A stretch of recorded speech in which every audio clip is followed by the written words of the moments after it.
Well, speaking of, they started out with a brain on AEW this past January the 5th, and they ended up like the Scarecrow. No brain. I don't honestly know if a television program has ever started better and ended worse in the history of wrestling. And especially for AEW, that's saying something. But they start with, the only reason this may not have been the best match in the company history is just whether you like the Hour Broadway or you like this one better. Danielson and Page 2,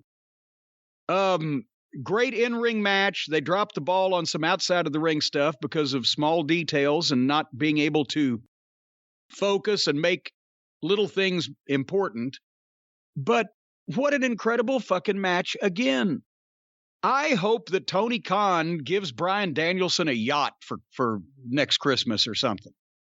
He has made this show, anytime that Danielson's on it, you got to see what's going to happen. I can't say that about a lot of other people. Maybe 2 or 3.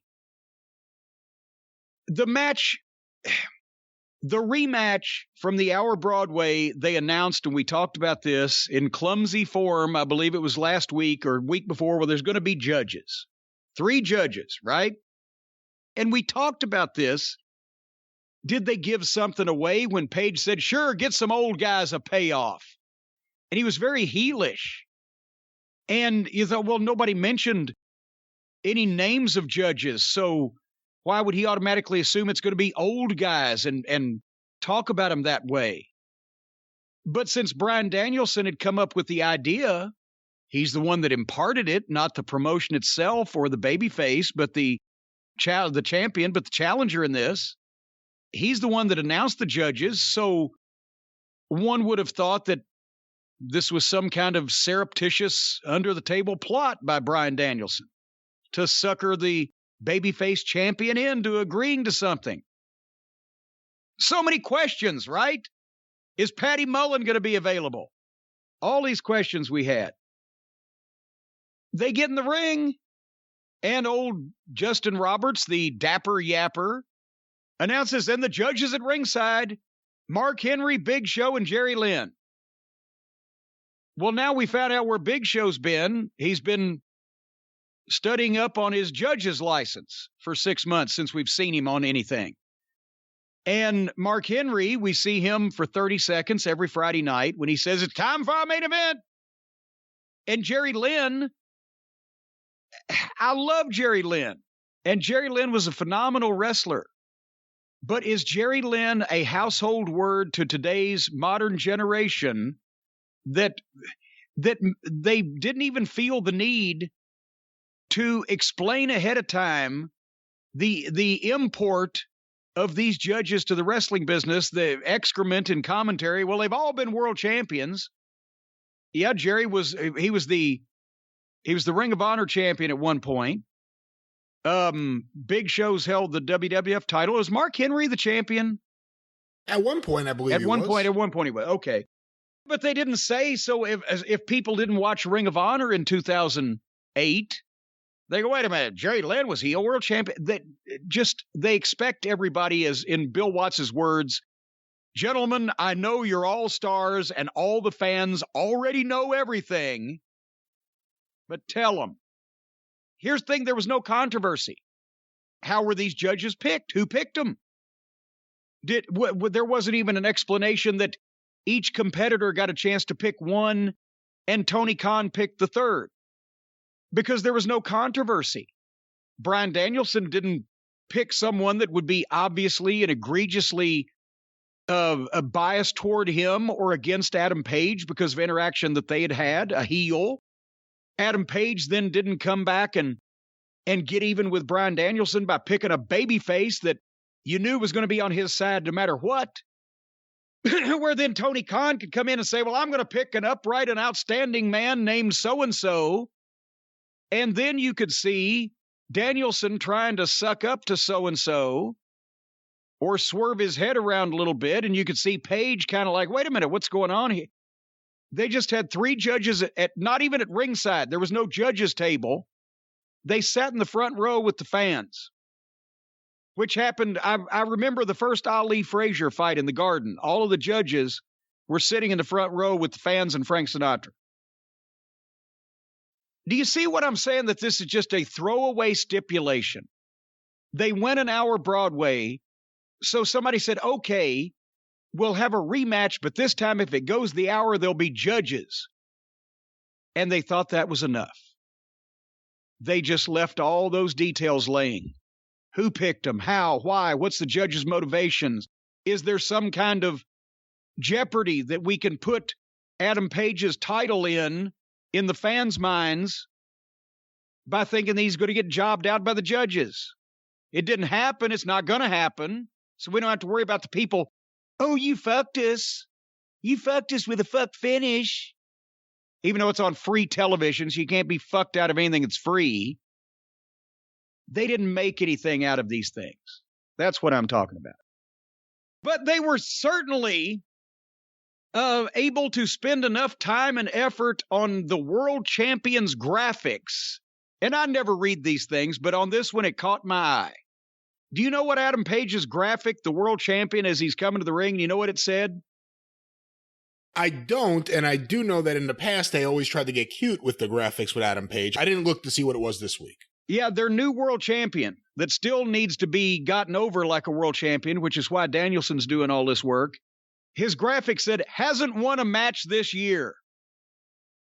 Match is on January 5th. See how cute that is? He hasn't wrestled this year. But instead of saying something positive about their world champion whose status at that level in people's minds is tenuous at best at this point because of the rotten booking that he's been saddled with, they can't say something positive. They hadn't won a match this year because it's cute. Because it's January 5th. See, you got it, right? You got it. Fire the graphics guy. So, the bell rings, thank God. Now it's in Danielson's hands. That's a safe place, apparently. Danielson bails and starts doing the jumping jacks. He's smug. He takes his time. He gets on the bicycle. Every so often, he will let Page open up and hit a few things and then stop him back down again. But every time that he opens up, the next time it's a little bit more. It's a little bit, he's building this thing. But Danielson stays in control. He's never off balance. He doesn't make a mistake. And honestly, he's working with the world champion of this organization, and I'm only watching Bryan Danielson, which is part of the problem. It's not Danielson's fault. It's that I still say what they've done with Page is traditionally, in all throughout history, a guy has had major singles matches with top guys and gotten wins over most of them, earned a title shot, wins the title shot and becomes the champion, and then makes new challengers.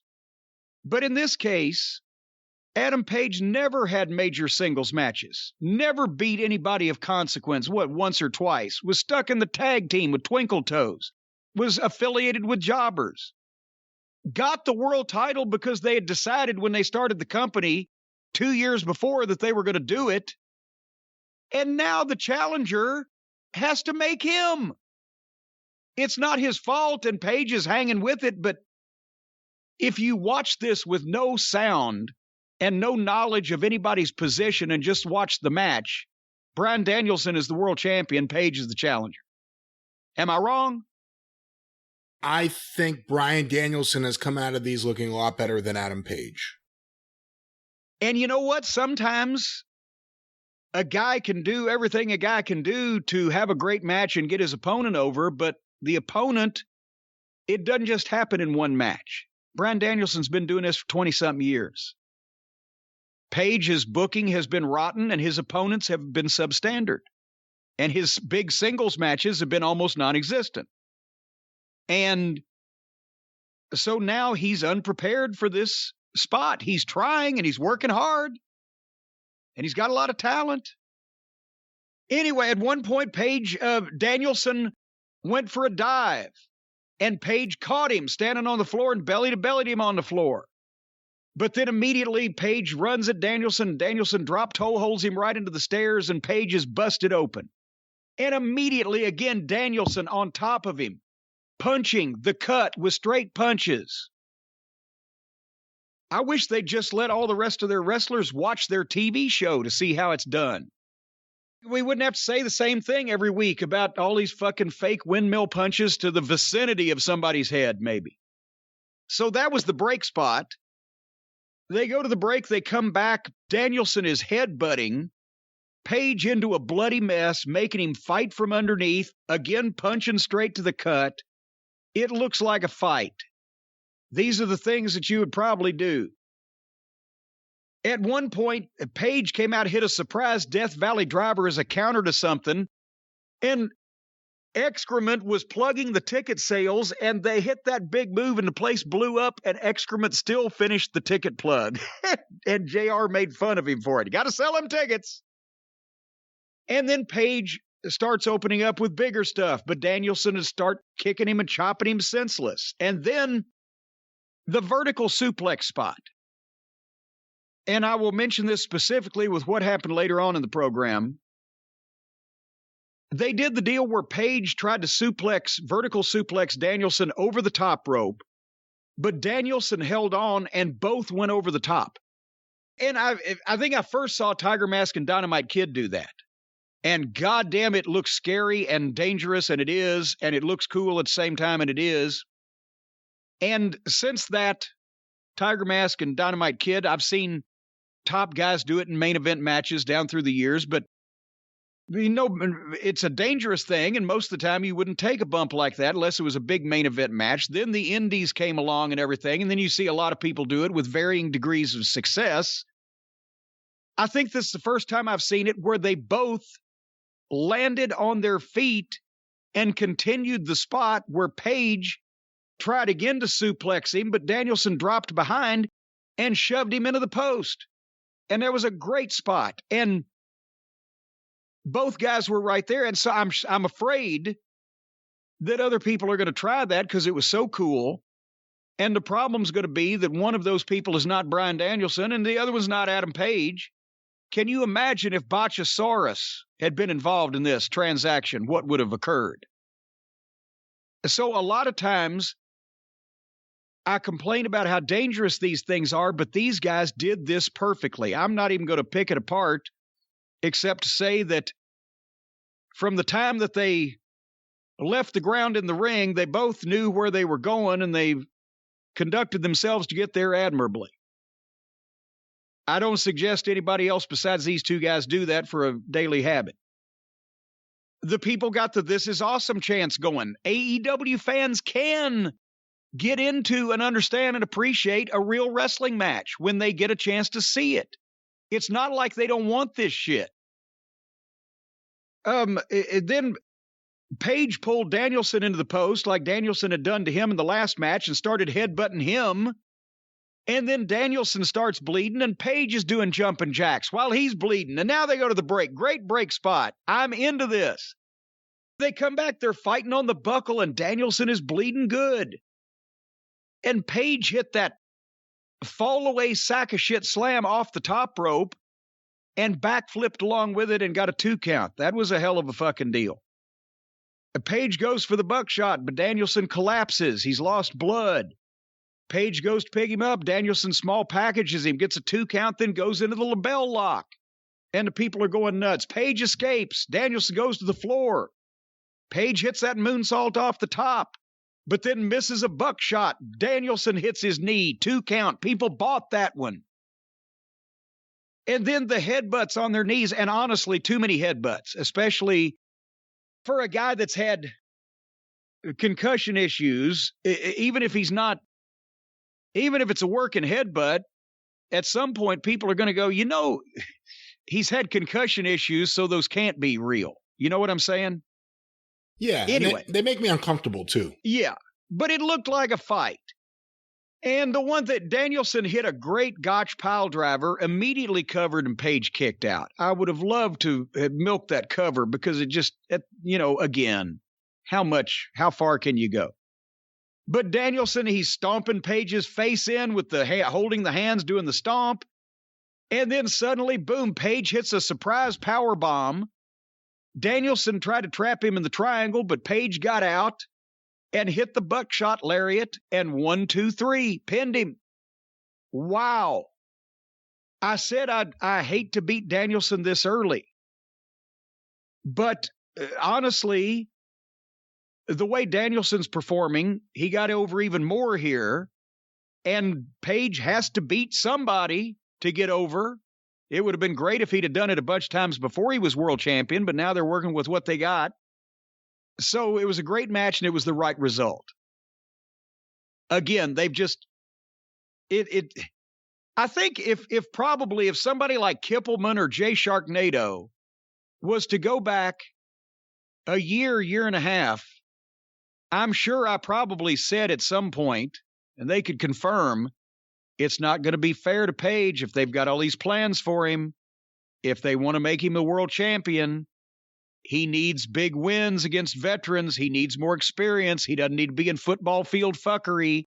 He doesn't need to be in a tag team with Twinkle Toes where he's not going to learn anything because Twinkle Toes doesn't know anything. It's not going to be fair to this guy. He's not going to be ready to be the champion.